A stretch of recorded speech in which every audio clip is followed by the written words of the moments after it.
listening to 91 Reasons, a journey into the twisted landscape of pop culture. Keep your hands and arms inside the podcast at all times. And now, the voice, Jeff Tucker. All right, welcome back. Another episode of 91 Reasons. Listen to my voice, man. I was at Disneyland all day yesterday because, you know, nothing's better than a day off from Not Scary Farm than spending it at another gigantic theme park filled with people and strollers and screaming children. Had a good time. Really did. Actually didn't do much. The crowds were so large that I didn't actually do much. But listen to my voice, man. I should go to the theme park more often because I'm going to sound just like Doug Barnes on the season pass. His voice is so radio sounding as Doug Barnes. I can't do it. I end up sounding like Wolfman Jack if I try to do it. I don't have that cool radio voice.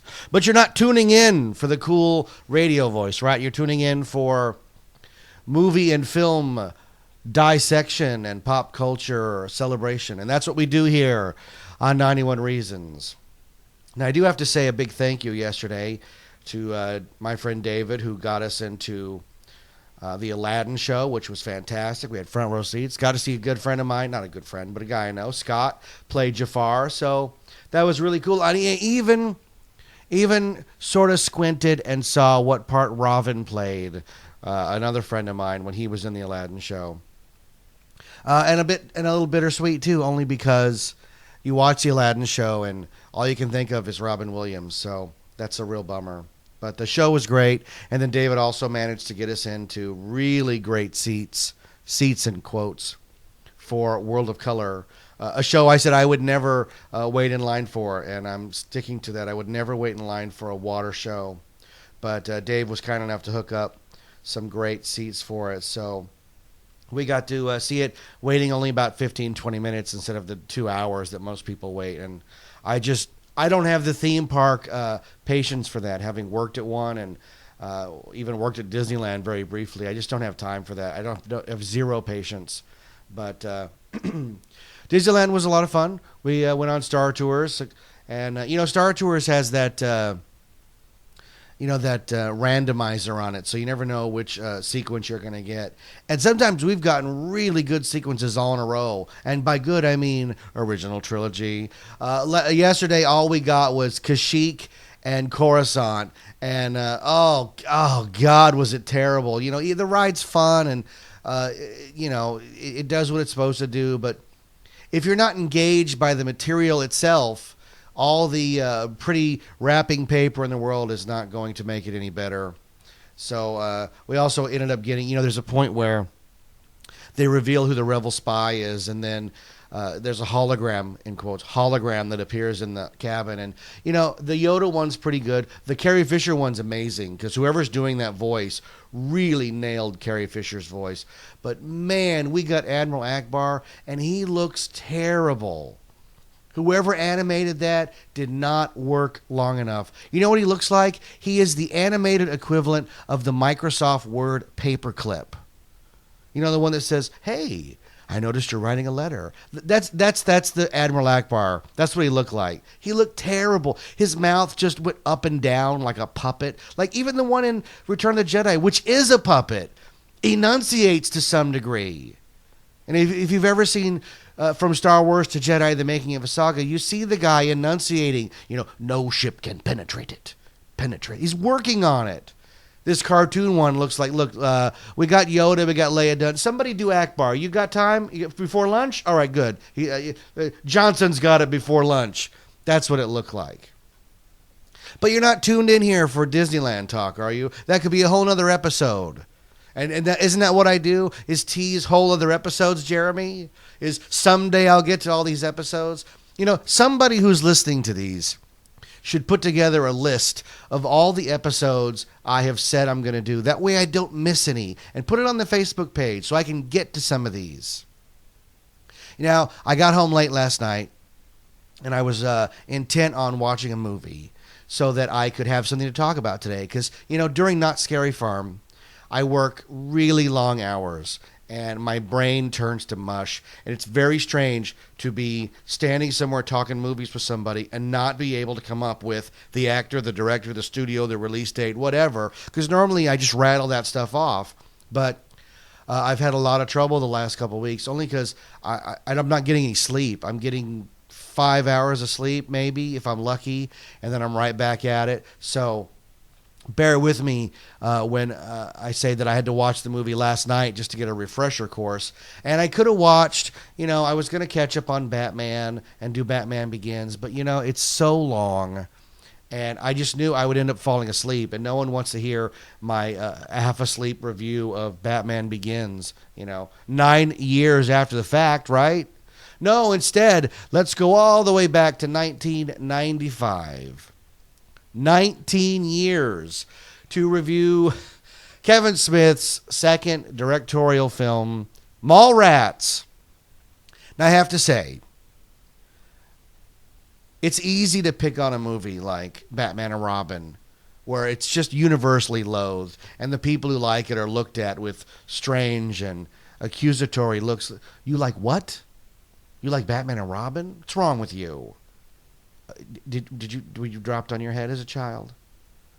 But when you talk about a movie like Mallrats, a lot of people like this movie. This is a bona fide cult classic, and by cult classic it means when it came out in the theaters, it bombed tragically, but found a home on home video release where people could be free to watch it again and again and again, where it would gain cult-like status, where people would put on their copies of Mallrats, light candles, and chant Kevin Smith's name in hushed tones. Oh, Kevin Smith, we worship at the altar of Kevin Smith. And why do I say that? Because I've worshipped at the altar of Kevin Smith.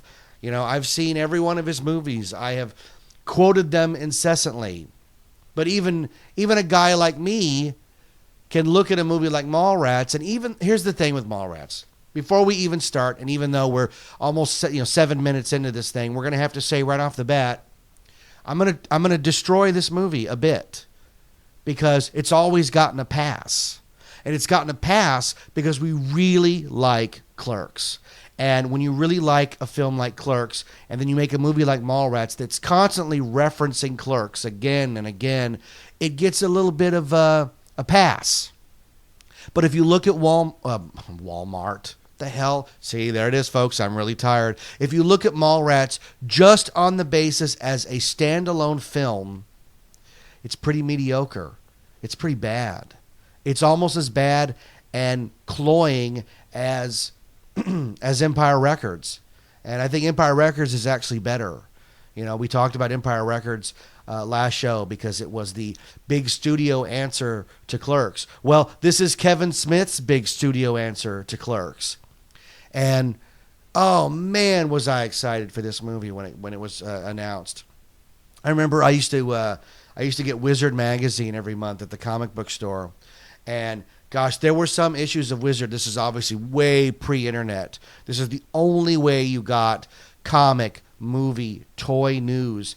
And Wizard sometimes was as big as a Sears Christmas catalog, man. It was huge. Those year-end issues of Wizard were enormous. And I love every page of Wizard. I think I still have them. I have like 30, 40, maybe more issues of Wizard tucked in the closet that I just can't let go of because I can remember carting them around to work and reading them incessantly over and over again. And in one issue of Wizard, there was an ad for Mallrats, coming soon, Mallrats. And it was just Jay and Silent Bob with one of those 3D magic eye pictures as the ad. So if you squinted at it long enough, the Mallrats logo appeared in 3D. And you know what? This was really cool marketing, because you had to know who the characters were, want to spend time with them on the page, because you had to stare at that thing, no matter, depending on how good you were at the magic eye, you had to stare at that thing for quite a while to get it to work. And when it worked, it was really cool because it was the logo of the movie in 3D. 3D before Avatar. But we saw the ad for Mallrats, and we knew it was coming. And the nerd stuff covered it not in depth, but at least pretty well to know that, hey, Kevin Smith, that guy that made that weird black and white movie, yeah, he's got a new one coming out next year, 95, this year. It's coming out in October. And it's got Jay and Silent Bob in it again? Oh, this is going to be great. And I think that the trailer even showed Brian O'Halloran, who was playing Gil Hicks. Of course, we didn't know that at the time. So I'll be honest. This is one of those things where Mallrats upset me because I was reviewing the movie I wanted and not the movie that I got. Because I wanted a sequel to Clerks. I wanted the same kind of pop culture analysis by Dante and Randall. And maybe what I wanted was the same movie. Maybe I wanted Clerks at the mall because I worked at the mall and I knew what it was like to be there all day, every day, and to watch the Mallrats who had no lives, who were just at the mall to hang out. So this was different because this was the other side. In Clerks, the retailers are the good guys and the customers are the a-holes. You can't believe the barrage of stupid questions I get here. What do you mean there's no ice? I got to drink this coffee hot? And in Mallrats, Kevin flipped the script so that the retailers, in the form of Ben Affleck from Fashionably Male, are the bad guys, and the customers, or the people who inhabit the mall, because they're not customers, they don't buy anything, they're the good guys. And so right away it's different. Now, my main beef against Mallrats is that Brody and T.S., the two main characters, Jeremy London and Jason Lee, they're not different. They're the same guy. Watch Mallrats now and notice that each of them spews out the long-winded Kevin Smith dialogue almost the same exact way. It's wry pop culture reference, tearing things apart. Oh, a wry pop culture reference response, tearing things apart. Ooh, let's try to advance the story. And the thing with I just bumped the microphone again for those of you keeping score. Is it a drinking game yet? The problem is that let's start at the beginning, right? Mallrats opens with T.S. about to pick up Brandy to go to Universal Studios, and we eventually find out he's going to propose to her on the Jaws attraction. I have no idea where any of this came from. It's all very strange, and the movie's set up fairly quickly because right away they reference Clerks and they reference Julie Dwyer, who Randall and Dante attempt to go to her funeral and knock her body out. So this is the day before. This takes place the day before the events of Clerks because she's been announced as dead this morning or yesterday. And the reason she's dead is swimming. But for the plot of the movie, the reason she's dead is so that Brandy will have to now fill in on the dating show at the finale of the film. And also so that she can't go on the Florida vacation. Now, it's all fairly quickly. Like, he shows up, they argue, she breaks up with him, and it's over really quick. And then they cut to Jason Lee's character in bed with Shannon Doherty. And I know this is going to upset people, and I'm sorry. I don't like Jason Lee in this movie at all. I know when the movie came out, he was the only one who really emerged unscathed because he wasn't an actor prior to this, and Kevin's dialogue is sometimes pretty difficult to get through. But the thing that I don't like about him is that, first off, he's not likable. He's not likable. Anybody who was a slacker in the early 90s, and I was before I got married. By the time Mallrats came out, I was already married. But before, if you were a guy who collected comics and there was a girl who was willing to climb through your window to have sex with you, you would treat her really well. Those are really hard to find. Those are harder to find than a carded yak face. Thank you very much. nerd reference. So the idea that he's just so blasé about her and wakes up and goes right back to playing hockey on his Sega and basically ignores anything she has to say. I know that that's the plot of the movie, that he's going to somehow see the error of his ways and become a different person. Now, that never really happens in this movie, other than the symbol of that is him introducing Shannon Doherty's character to his mother. But other than that, Jason Lee's character starts out the movie as this kind of spoiled comic reading guy, and in the end, he's not changed. He's not changed at all. Now, I think the entirety of Mallrats would have been better if they'd been teenagers. You know, it's teenagers that hang out at the mall. You know, when you hit your 20s, the mall's not really the place you want to be, because you're only at the mall as a teenager because there's really nowhere else to go. You know, that's where the arcade is. That's where the music store is. That's where the food court is. And as a teenager, your options are fairly limited as to where you can hang out without getting hassled. You know, if there's a big group of kids at the park, you're going to get hassled by the cops. So the mall is relatively hassle-free except for security. But if you're in your 20s, you can go to a bar. You can go to a strip club. The options of the world are virtually limitless once you reach 21. So Mallrats to me is just like, well, why are they going to the mall? I know that's the name of the movie. It's Mallrats. But they're 20-something guys. They should be a better place to hang out. A more... the mall's for kids. I guess that's what I'm saying. You know, after age 17, I don't hang out at the mall. You go to the mall to get what you need, and you go somewhere you really want to go. So if they had been teenagers, now I know they can't be teenagers because the movie's really dirty, and we wouldn't be ready for really dirty teen movies in the 90s until 99 in American Pie.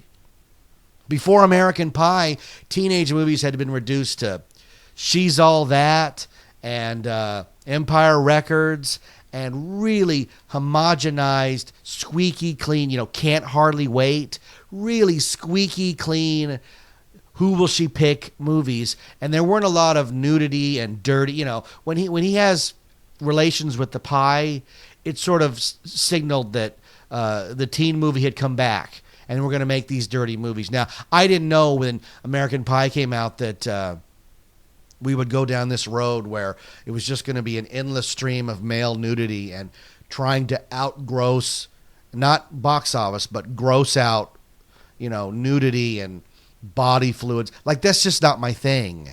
You know, if American Pie were made today, he would have relations with the pie, and then the next scene would be everybody sitting down to enjoy a slice, if you know what I mean. And there'd be close-ups of people eating the pie. Oh yeah, oh it's terrible, and the audience would cringe, and that would be the movie, because that's how far we've gone. You know, in American Pie, it's innocent to some degree. Eugene Levy says, "We'll tell your mom we ate the pie," and they throw it out. They wouldn't do that now, absolutely not. But back in '95.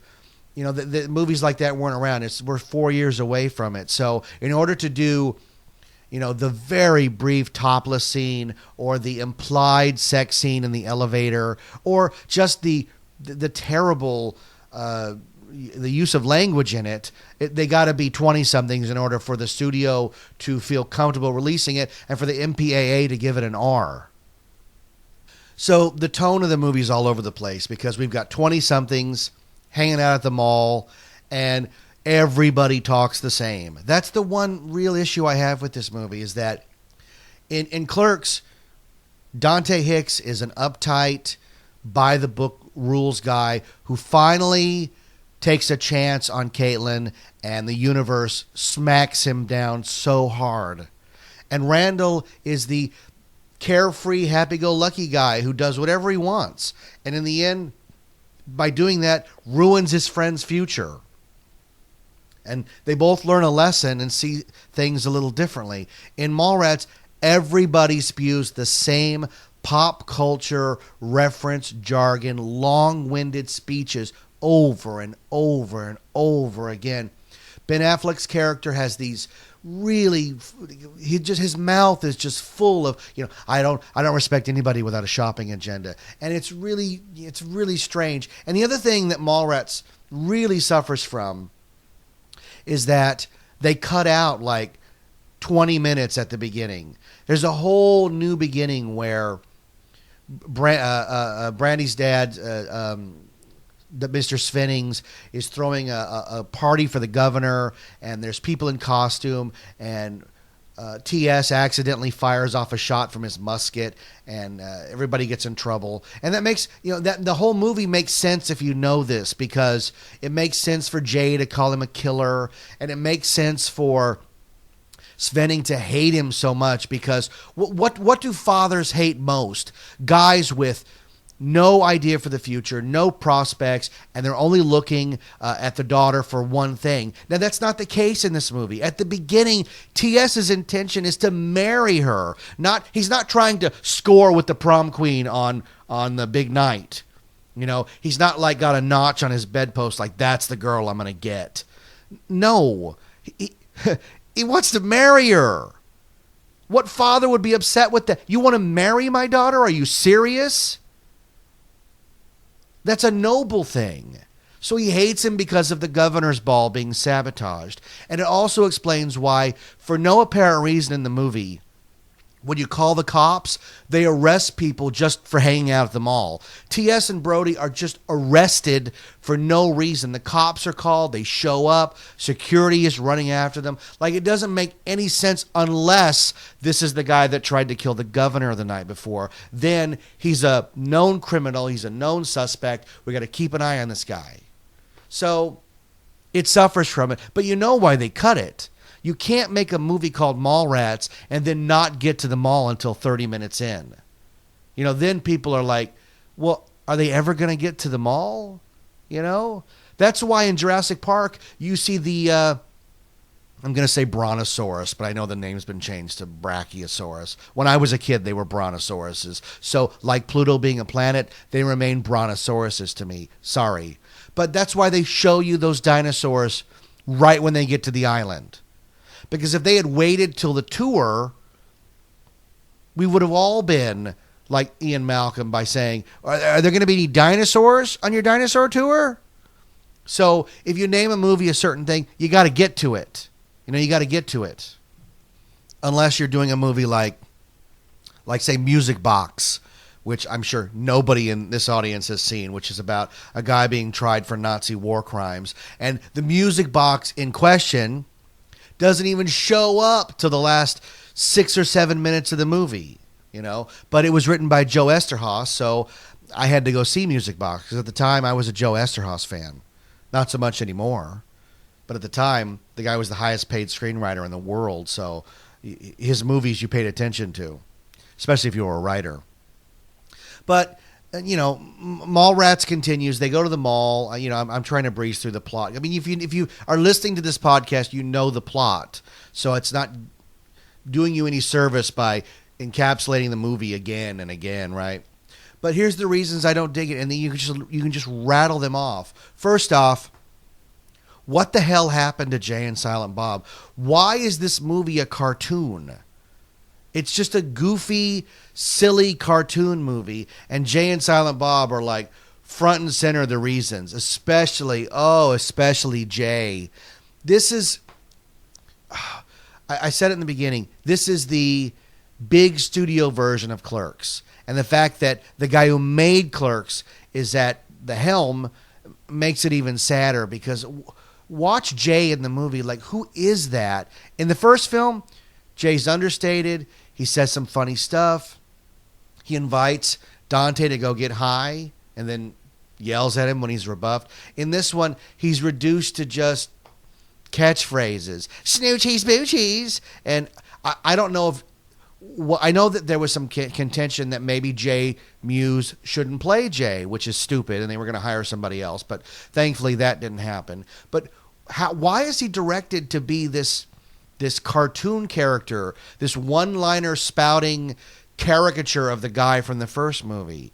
If they're indeed the same characters, why would you do that? And then they keep showing blueprints of how they're going to sabotage the dating show at the mall, and I don't know what we're looking at. I don't know why it's in there. And Silent Bob swinging through the mall, fly, fat ass fly. Here's the thing. This is the big thing about Mallrats. We like it because it has all these people we know in it, and it keeps referencing Clerks. And we give Kevin Smith a pass because we knew watching it, we were going to watch it again and again and again. And I'm guilty of that. I've watched the movie 30, 40 times. I just watched it last night on my anniversary edition signed by Kevin Smith that my friend Romo got me. Thank you. He bought it at the stash even. But the movie gets a pass because movies that are familiar to us don't fall under the microscope. But just look at the direction of this movie. And there's a moment where, Brody is going to the mall to lick his wounds, but also to get comics, right? So we know there's going to be a comic shop in the mall. And the scene where they finally get to the comic shop, Brody says, what's going on? Why can't I buy comics?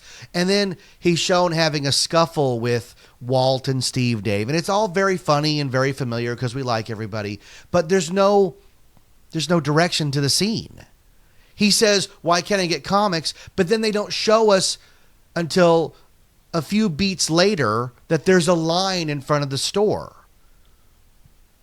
And the way that movies are supposed to be directed, you show the character walking up and then the conflict of why he can't get in and then the reaction. Instead, we got the reaction and then a few beats later, much longer than you should, the reason why he can't get in is that Stanley is signing and that there's a line. But it's all done really weird. And I think that it's not Kevin Smith's fault. It's the fact that this was, at $6 million, a really low-budget movie. Even for the time, that's low budget. And I don't think they had extras. I don't think they had a lot of extras. Because if you look at the scenes in the outside world that aren't in the mall, there's nobody. It's almost as if there's been an apocalypse. They drive the streets and there's nobody. They park in the parking lot and there's nobody. And I know that the mall that they filmed at, I think, was out of business. So everything they had to do, they had to populate themselves. And that's a huge undertaking for a low-budget movie. So they did the best that they could. But the world still looks, pretty empty. There's a similar problem in a movie called Sex and Death 101 that stars Winona Ryder by Daniel Waters, the guy who wrote Heathers, where you can tell that the poor guy had one street of a set to work on in some back lot. So they just keep doing the same over and over and over from different angles.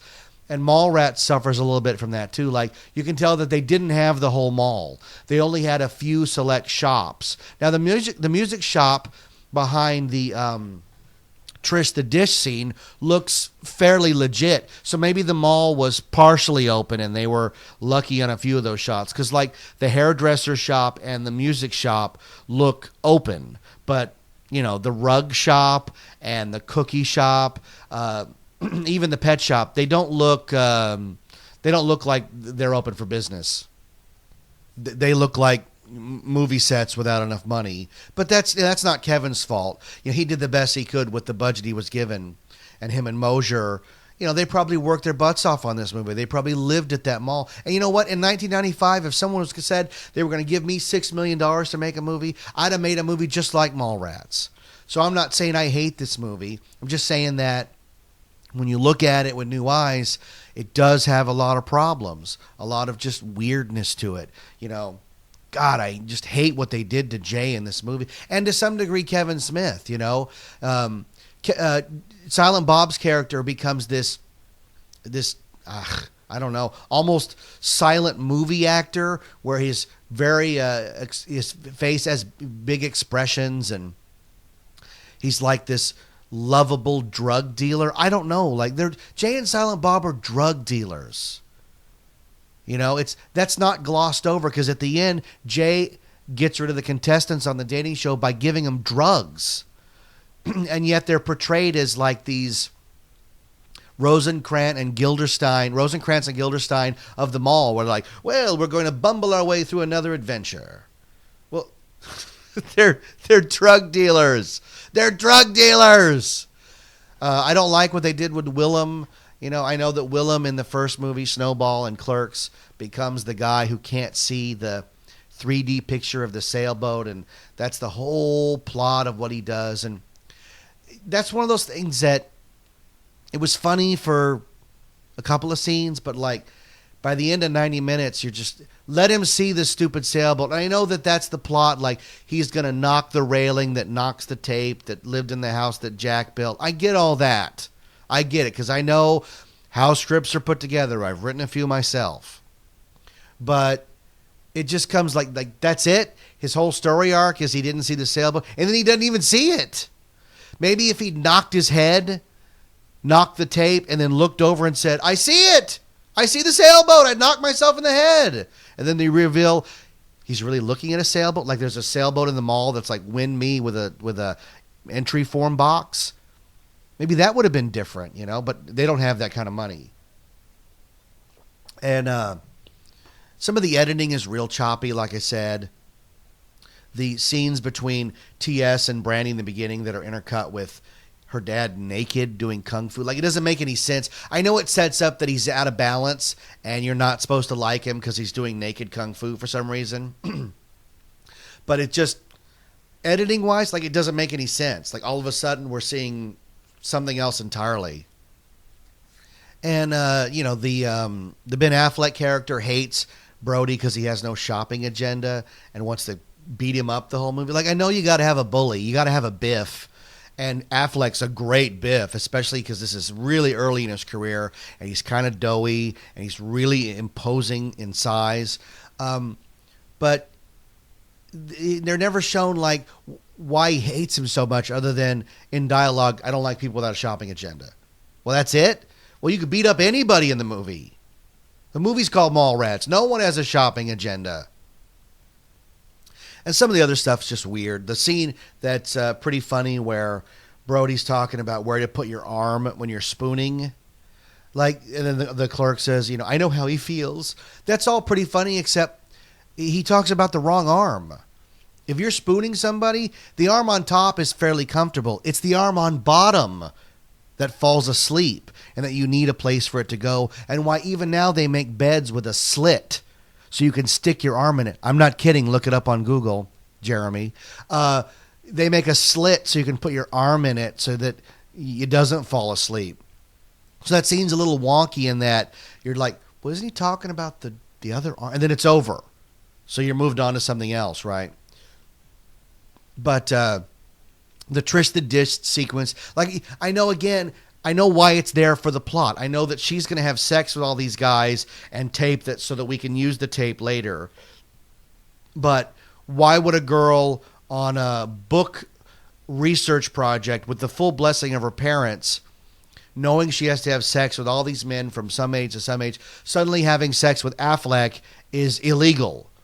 Like, isn't there a waiver or something? Like, it's just really weird because everybody's talking about having sex with her. And anybody that has sex with the 15-year-old schoolgirl should go to jail. Everybody.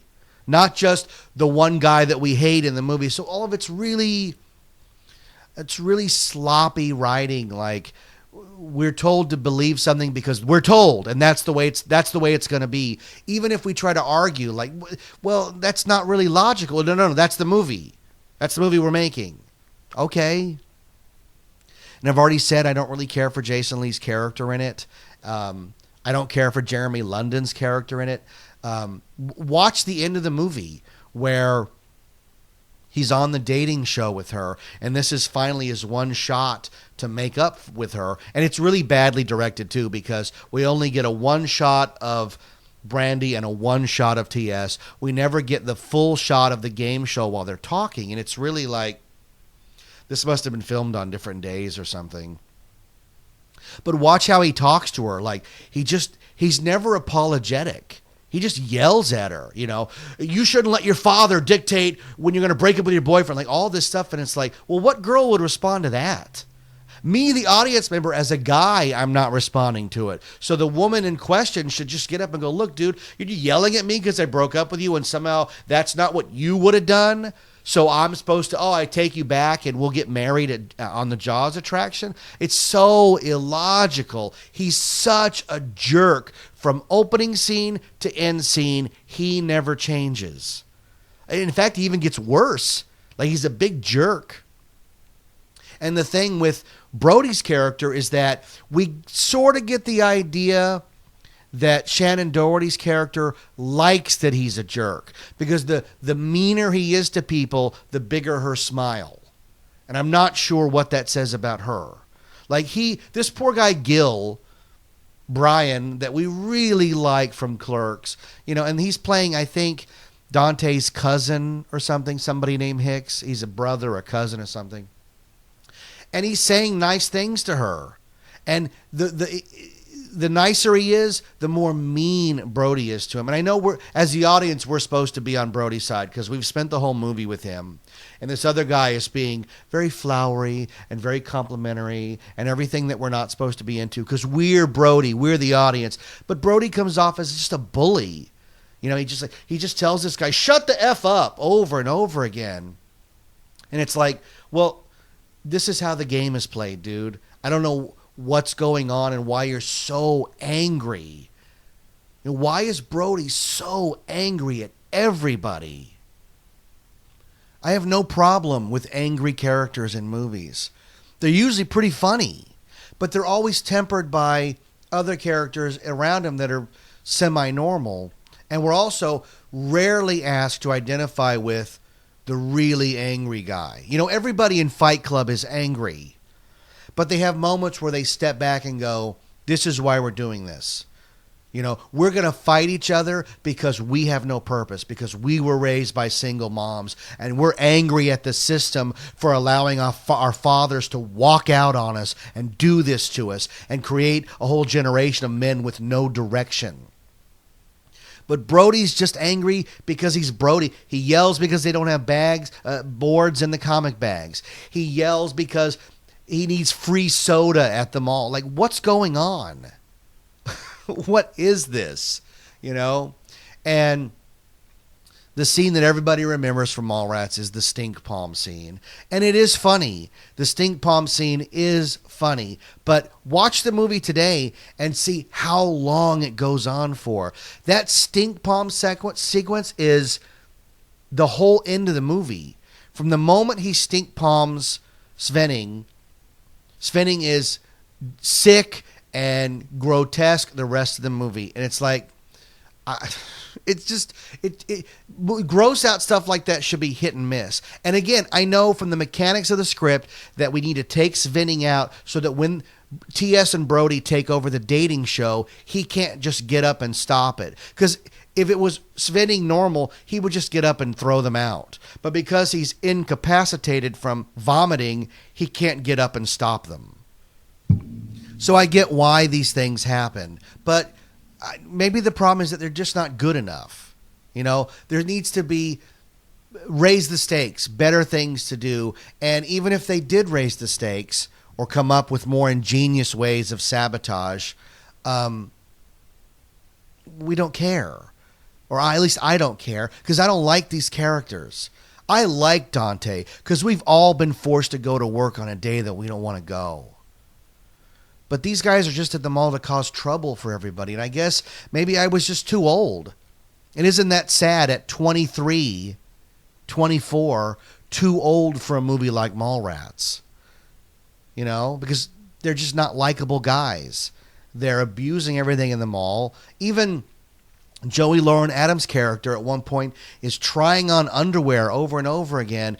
And the person in me simply said, I hope she's going to buy those because that's really unsanitary to put those back on the shelf. Now, as a guy, I enjoy that scene. She's very good looking, she's incredibly uber sickly thin, but she's very hot in it, and she's trying on underwear and looking at her own butt. I mean, that's very sexy.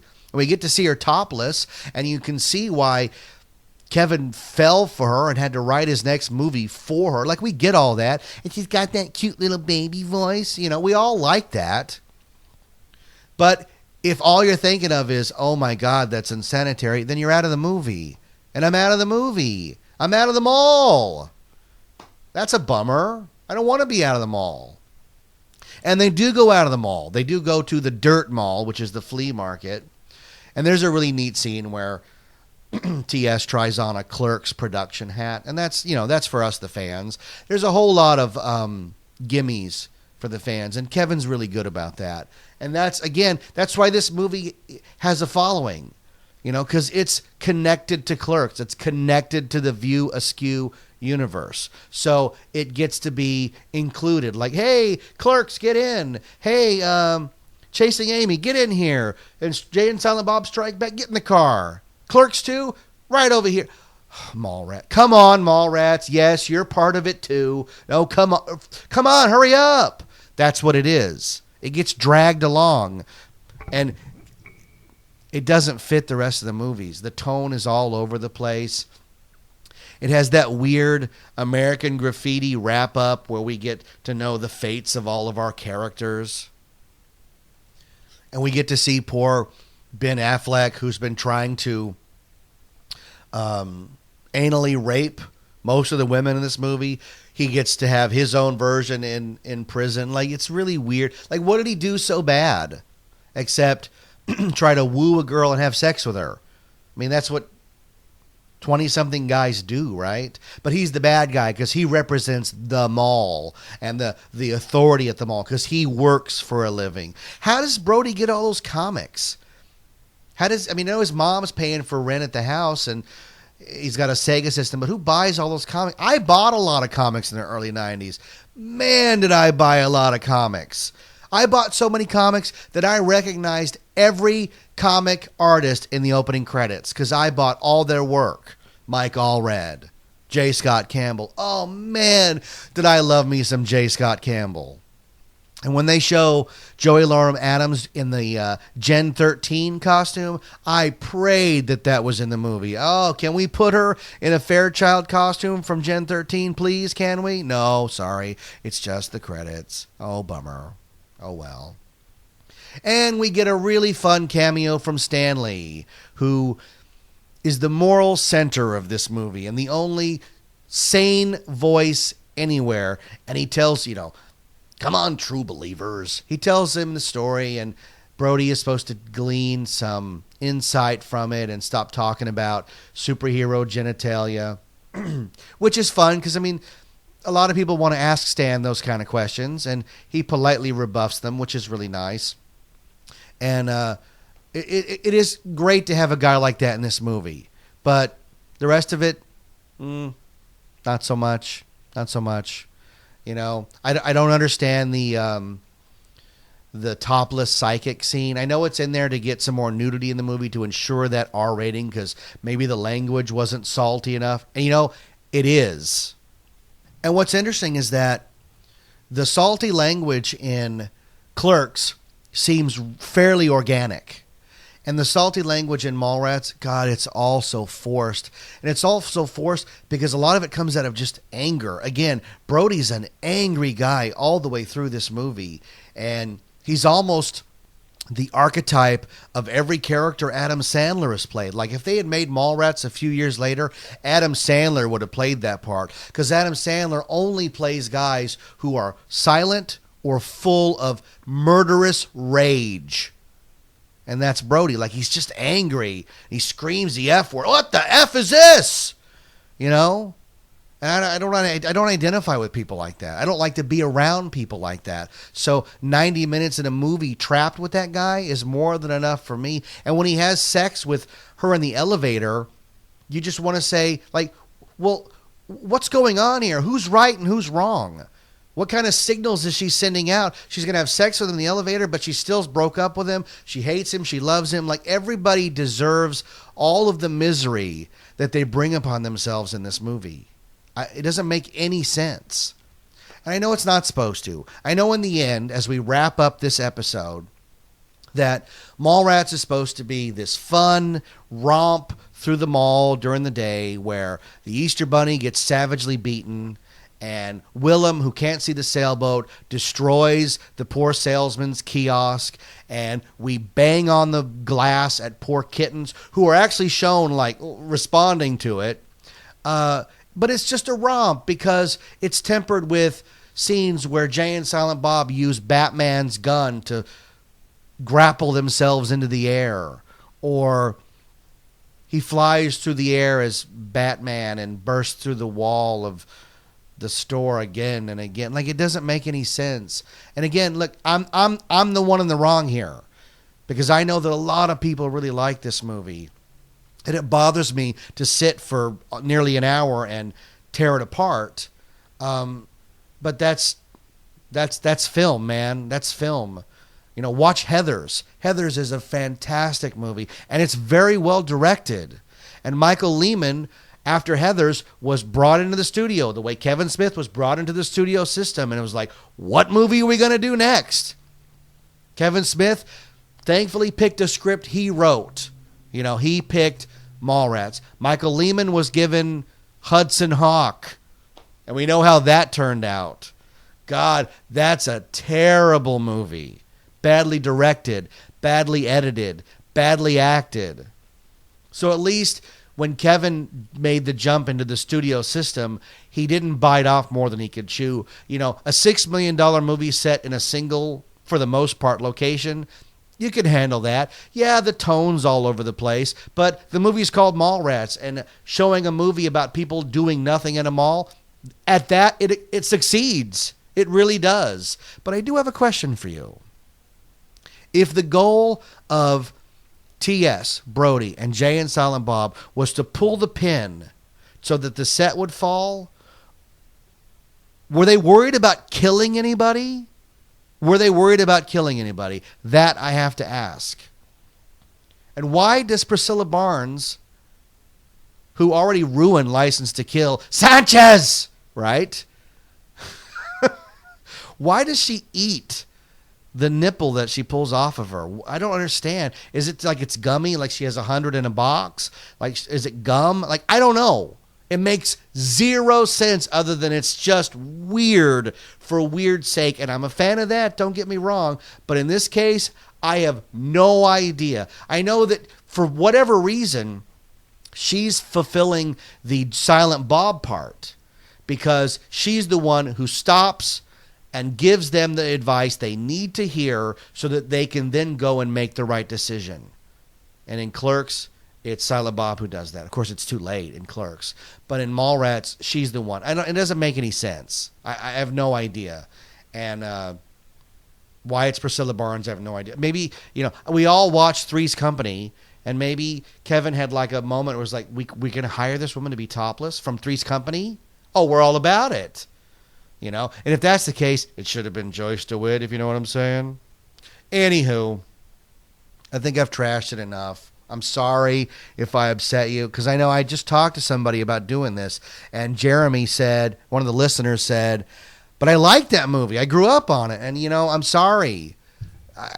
We have to talk about what we have to talk about. The good news is just like the public did to Kevin Smith, when we talk about his next film, it's going to be much better. Because whatever lessons he learned on Mallrats and whatever doors Clerks opened that Mallrats then closed, when he delivered Chasing Amy, he decided to make a movie much more personable, much more personal, and still in the comics and pop culture realm, but a more mature film. And Chasing Amy is a fantastic movie, and I'm going to watch it and get a refresher course before I start talking about it. That way I know what I'm doing.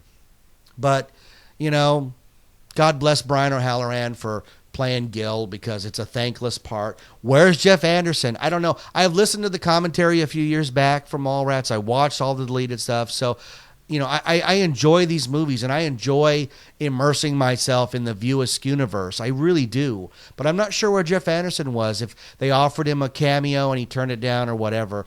Maybe he was the smart one. Maybe he was like, look, that's not my thing. I don't want to be in that. But Brian Dante, he wants to be an actor. He wants to be in these movies. He ended up making Vulgar, a story about the View Askew clown logo, which I actually kind of enjoyed as sick as it is, and it is sick. But, hey, Mallrats, maybe I've inspired you to go watch it, and in that case, I've done my job. If I've inspired you to unsubscribe, I'm so sorry, but we have to be honest. I have to tell you what I think of these movies. And like I said, for a movie like Batman and Robin or Attack of the Clones, everybody's nodding. Yes, it's terrible. Yes. Mallrats, not so much. A lot of people really enjoy this movie. I know Adrian Romo, who just finished his shower, is very angry with me. Not only because he likes this movie and he once came to my house dressed as Willem with the soda and the lunch bag, but he's the guy that bought me this movie when it was really hard to find. So I'm sorry, but that's 91 Reasons, We're a no-holds-barred look at pop culture. Whether you like it or love it, we're going to talk about it. And as you can see and hear, my voice is disintegrating after Halloween Haunt and Disneyland and talking for nearly an hour after being up all night watching this movie. I'm going to go die. I am Jeff Tucker. I am the voice you hear. We want to thank you for listening. Subscribe to us on iTunes. That's the best way to support the show. Tell your friends. Leave a review. Tell us how much you love it or hate it. It's all good. I am the author of 3 books, The Sixth Key, The Lost Station, and my latest book, The Infinite Backward, all available on Amazon.com in either a beautiful paperback version. And you know what, Jeremy? I'm sorry I forgot to sign your copy at Halloween Haunt. We just got so busy doing the season pass. But you can also get my books as a Kindle download for a mere 99 cents. It's the deal of the day. They are a series. They are 1, 2, and 3. They continue a single story. Book 4 I'm working on right now. The Ice Temple will be out next year sometime. And I'm very excited about that because I love my books and I love my characters. But I also love this podcast and I love talking about pop culture. And we're going to keep doing it again and again and again. Forever. Well, not forever. But for a long time. Because I enjoy this. And I got lots more to talk about. So the next episode, who knows? We could talk about Chasing Amy. We could talk about Batman Begins. We could talk about something completely different. It all depends on what the heck is going on in my life at the time. So thanks for listening. And this is 91 Reasons. Thanks for listening to 91 Reasons. Please subscribe and leave a review on iTunes. Find us on Facebook. Is anyone even still listening?